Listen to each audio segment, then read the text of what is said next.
The Supreme Court upholds the conviction of a man for qualified trafficking, affirming that the use of online chat logs and videos as evidence does not violate the right to privacy when they are used to establish whether a crime has been committed. In an 18-page ruling promulgated on October 9, 2023 and made public on Tuesday, December 3, the High Court's Second Division rejected Yul Vincent Rodriguez's argument that his recorded chat logs and videos were inadmissible as evidence due to violations of his right to privacy.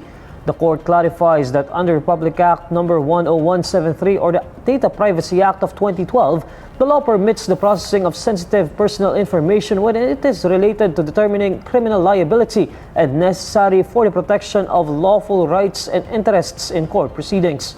The court further notes that Rodriguez could not rely on Republic Act No. 4200 or the Anti-Wiretapping Act because its prohibition only applies to the interception of telephone communications through physical wiretapping.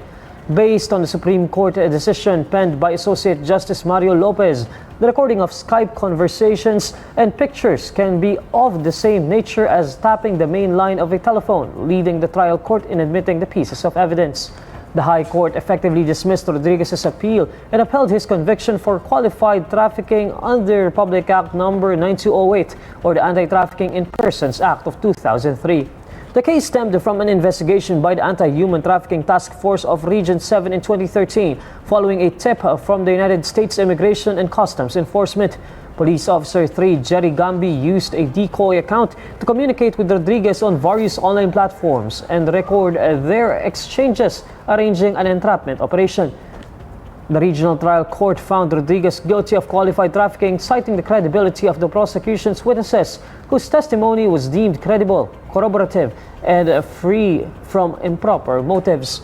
The appellate court affirmed his conviction, noting that the chat logs and videos were relevant as they illustrated Rodriguez's intent, knowledge, identity, plan, system, scheme, and predisposition.